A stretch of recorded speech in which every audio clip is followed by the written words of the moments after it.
Welcome to our channel. Friends, आज आपण भारतीय संविधानावर आधारित काही महत्त्वाची प्रश्न उत्तरे पाहूया. तर फ्रेंड्स, व्हिडिओ पूर्ण बघा, लाईक, कमेंट, शेअर करा आणि सबस्क्राईब करायला अजिबात विसरू नका. तर ही महत्त्वाची प्रश्न उत्तरे आपल्या राज्यघटनेवर आधारित आहेत आणि ही सर्व परीक्षेकरिता means MPSC, UPSC, law entrance, एवंचला CET, सर्व एंट्रन्स एक्झाम करिता, सरळ सेवा भरती, पोलीस भरती, सर्व परीक्षांकरिता उपयुक्त आहे.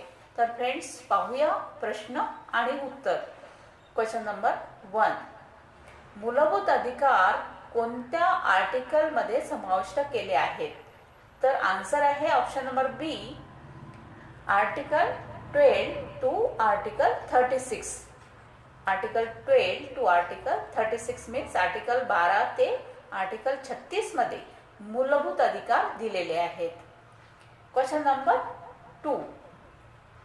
अस्पृश्यता अपराध कायदा 1955 चे नाव बदलून नागरी हक्क संरक्षण कायदा 1955 असे करण्यात आले.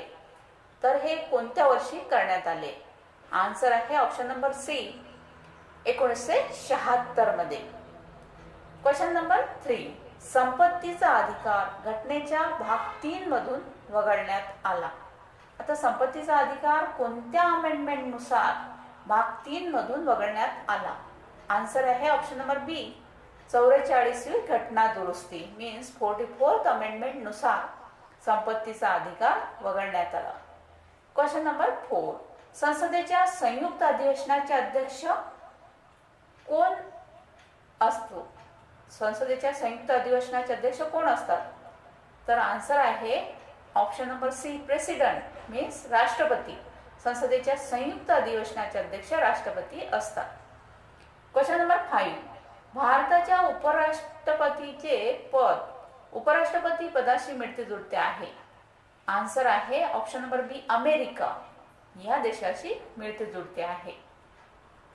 Question number 6. जो मंत्री परिषदेच्या बैठकीत अजेंडा तयार करतो तो कोण? तर आन्सर आहे ऑप्शन नंबर बी, पंतप्रधान. पंतप्रधान मंत्री परिषदेच्या बैठकीत अजेंडा तयार करतो. Question number 7. राज्य परिषदेचे अध्यक्ष निवडले जातात. राज्य परिषदेचे अध्यक्ष कोणत्या सभागृहातून निवडले जातात? आन्सर आहे ऑप्शन नंबर सी, संसदेच्या दोन्ही सभागृहांचे सदस्य यांच्याकडून अध्यक्ष निवडले जातात. Question number 8. खालीलपैकी कोणते राज्य धोरणाच्या निर्देशक तत्वांचे उद्दिष्ट नाही? आन्सर आहे ऑप्शन नंबर सी, धार्मिक राज्य स्थापन करणे हे निर्देशक तत्वाचे उद्दिष्ट नाही. Question number 9. सरकारचे एकात्मक आणि संघीय म्हणून वर्गीकरण या आधारावर आहे. आन्सर आहे ऑप्शन नंबर बी, शक्तीचे विभाजन. Question number 10. भारतीय राज्यघटनेतील बहुतांश तरतुदीद्वारे सुधारित केले जाऊ शकते. तर बहुतांश अमेंडमेंट कोण करू शकतो आपल्या राज्यघटनेमध्ये दुरुस्ती? आन्सर आहे ऑप्शन नंबर ए, संसद. संसदेकडून राज्यघटनेमध्ये दुरुस्ती होऊ शकते, काही तरतुदी निर्माण होऊ शकतात आणि अमेंडमेंट होते. Question number 11. सामुदायिक विकास कार्यक्रम केव्हा सुरू झाला? आन्सर आहे ऑप्शन नंबर बी, 2 ऑक्टोबर 1952 मध्ये मीन्स 2 ऑक्टोबर 1952 मध्ये सामुदायिक विकास कार्यक्रमाला सुरुवात झाली. तर फ्रेंड्स, हा सुद्धा महत्त्वाचा प्रश्न होता. Question number 12. राजकीय एकजिन्सीपणा हे एक वैशिष्ट्य आहे. आन्सर आहे ऑप्शन नंबर बी, संसदीय व्यवस्था. संसदीय व्यवस्था हे एक वैशिष्ट्य आहे. Question number 13. ग्रामपंचायत हे स्वयंशासनाचे एकक म्हणून आयोजित करणे याचे एक उदाहरण आहे. आन्सर आहे ऑप्शन नंबर सी, गांधीवादी तत्व. Question number 14. मताधिकार वापरण्याचे वय 21 वरून कमी करून 18 वर्षे करण्यात आले. तर हा प्रश्न खूप महत्त्वाचा आहे फ्रेंड्स. नेहमी विचारण्यात येतो की मताधिकार वापरण्याचे वय, ज्याला मतदान करण्याचा हक्क प्राप्त होतो, ते 21 वर्षावरून कमी करून 18 वर्षे करण्यात आले. ते कोणत्या घटना दुरुस्तीनुसार? आन्सर आहे ऑप्शन नंबर सी 61वी घटना दुरुस्ती मीन्स 61 अमेंडमेंट नुसार. Question number 15. भारताचे राष्ट्रपती लोकसभेचे विघटन करू शकतात.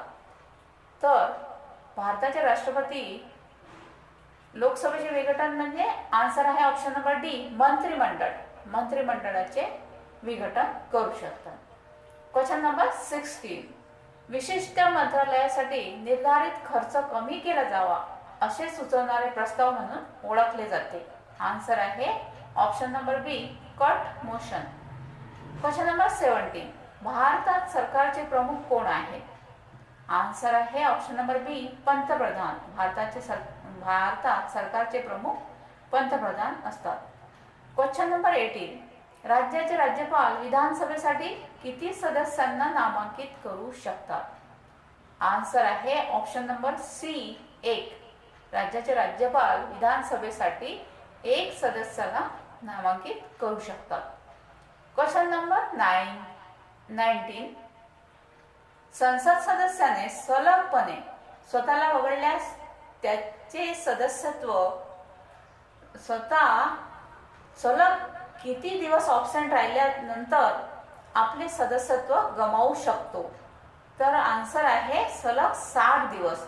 सलग 60 दिवस सभागृहाच्या बैठकीला संसद सदस्य ऑब्सेंट राहिल्यास सदस्यत्व गमावू शकतो. Question number 20. भारतात एखादी व्यक्ती संसदेचा सदस्य न राहता मंत्री परिषदेचा सदस्य होऊ शकतो. जास्तीत जास्त किती कालावधीपर्यंत मंत्री परिषदेचा सदस्य होऊ शकतो. तर आन्सर आहे ऑप्शन नंबर बी 6 महिने. 6 महिन्याकरिता फक्त मंत्री परिषदेचा सदस्य होऊ शकतो. Question number 21. खालीलपैकी कोणते अधिकार भारताच्या राष्ट्रपतींना दिले जातात. आन्सर आहे option number C de jure. Question number 22. लोकलेखा समिती आपला अहवाल सादर करते. कोणाला सादर करते. तर आन्सर आहे ऑप्शन नंबर डी पार्लमेंट. पार्लमेंटला सादर केले जाते. Question number 23. बजेटचा महसूल अंदाज कोण तयार करतो. आन्सर आहे ऑप्शन नंबर बी केंद्रीय अर्थ मंत्रालय. Question number 24. सरकारच्या उधळपट्टीची तपासणी करणारी समिती कोणती. आन्सर आहे ऑप्शन नंबर बी अंदाज समिती. Question number 25. बजेट हे नियंत्रणाचे साधन आहे. तर कोण नियंत्रित करतो. आन्सर आहे ऑप्शन नंबर सी विधिमंडळ. विधिमंडळकडून बजेट बनवले जाते. तर फ्रेंड्स हे होते आपल्या राज्यघटनेवर आधारित प्रश्न आणि उत्तर. थँक्यू.